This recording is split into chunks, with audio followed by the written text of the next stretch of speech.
Good evening. We have disturbing details tonight about the alleged sexual assault of a teenage girl near Brisbane's busiest train station. Liam Bland is following this story. Liam, police say a stranger set upon this girl while she was on her way home. Sarah, Max, it happened in the early hours of the morning, not far from Central Station. That's where police say the 16-year-old girl was heading when a 49-year-old Riverview man allegedly raped her early last month in a park. He was taken into custody late last week, handcuffed as he sat on a couch in a hoodie with a lighter in hand. He's since been charged with 1 count each of rape and sexual assault and will front court next Monday. Police have released this CCTV in a bid to track down 2 other men they believe to be potential witnesses. They aren't accused of any wrongdoing, and detectives say they could assist investigators. Any other pedestrians or drivers who travelled along Turbot Street, Creek Street or Wickham Terrace in the early hours of May the 2nd are being urged to come forward. Sarah? Thank you for that, Liam. Buses have been torched and homes set alight as a wave of anti-immigration anger sweeps through the streets of Belfast. Mobs of protesters stormed neighbourhoods in Northern Ireland after a Sudanese asylum seeker was arrested, accused of an attempted beheading. Belfast burns. Homes set alight. Buses, cars and bins all ablaze as masked anti-immigration rioters erupt in response to what's being described as an attempted beheading on the city's streets. The suspect, a 30-year-old Sudanese asylum seeker, now charged with attempted murder. Has he got a knife? Get off him, you f***ing rat!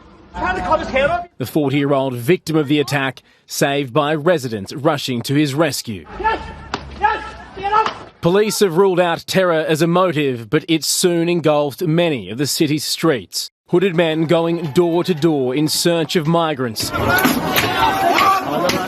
leaving smoke pouring from a Middle Eastern supermarket, police riot vans struggling to contain the chaos. Oh my God!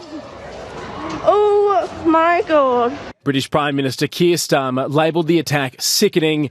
The response from protesters described by Northern Ireland's First Minister as disgusting cowardice. My message today is one of calm, and don't allow those people that don't care about people here to incite hatred, to incite fear. 2 things this city sadly knows all too much about. In London, Ben Downey, 7 News. Attempts to unmask the identity of a high-profile Queenslander named in an extortion case has now reached the Supreme Court. Jacqueline Robson joins us with the details on this. Jackie, the secrecy orders stand for now. Sarah, Max, lawyers representing news organisations sought an urgent judicial review after a Cairns magistrate ordered a media blackout to protect the identity of this prominent figure. In a closed Supreme Court hearing today, the media's challenge was pushed back to the end of July, meaning it'll be close to 2 months before a decision is made. Interestingly, Senior Silk Jonathan Horton KC has now been brought in to represent police prosecutors, signalling the significant nature of this case. The prominent figure is at the centre of this trial because of an alleged affair used to threaten a woman. The media is arguing as a principle of open justice, his name should be revealed. Thank you, Jackie. Pauline Hanson's polling success has made her a money-making machine. Donations for One Nation are streaming in as the party takes aim at Anthony Albanese in a campaign dubbed Fire the Liar. But the Prime Minister has his focus on defending his budget as he weighs up potential tax carve-outs. At a suburban GP clinic, Anthony Albanese says it isn't just his Medicare card that stands out, but the doctors and nurses themselves, most migrants. Take out those people who were not born in Australia and see how you go. As now 4 weeks after the federal budget, concerns over capital gains tax rises are rising. Business owners hate it, startups hate it, investors hate it. The government is considering exempting startups as foreshadowed in the budget, and Anthony Albanese says we'll listen to other concerns raised in next week's 2-day Senate inquiry. We're a government that responds to the needs of the community. As One Nation's rise in the polling race sets off another, a race for political donations. Labor asking supporters for contributions of $27, a specific number for a specific purpose, to fight One Nation, which has trumped that, asking its supporters this morning for $29 towards $1 million target. Contributions are streaming in. The campaign to fire the liar. I'll leave the negativity to someone who has made a career out of seeking to divide people. The Nationals leader asked if One Nation's rise could send his party into extinction. These things don't concern me. What concerns me is that the Australian people are going backwards. Allowing destiny to take its course. And the NZYQ case is back to haunt the government. A further High Court ruling today opening the door for the 300-plus criminal detainees to possibly claim tens of millions of dollars in compensation after an earlier ruling that their indefinite detention was unconstitutional. Today's decision suggesting that despite being convicted rapists, murderers, drug runners and more, the former detainees might be entitled to handsome payouts from taxpayers. The government says tonight it is examining the ruling.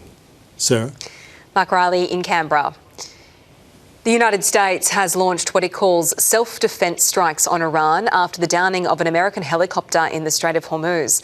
The incident sparked an audacious rescue mission with US forces using a drone boat to save the chopper's crew.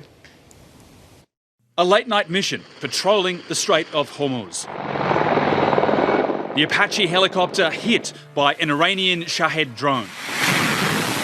The chopper crashing into the sea. The two pilots escaped the sinking helicopter.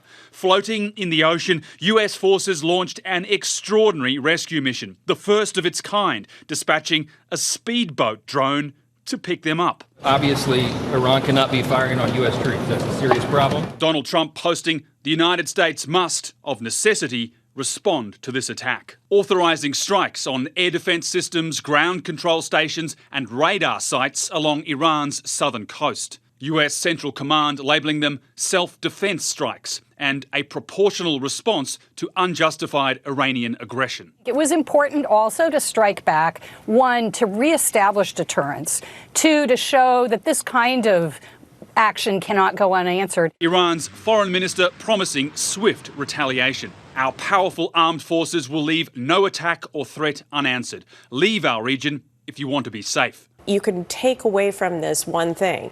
Iran is not appearing afraid. President Trump says the strikes were specifically in response to the downing of the Apache and do not signal a return to full military combat. Optimistic he can still clinch a peace deal with Iran. Something he's claimed is just around the corner at least 38 times. And it's going to be over with pretty soon. They're begging to make a deal. I think it's close to over, yeah. Which could be in 2 or 3 days.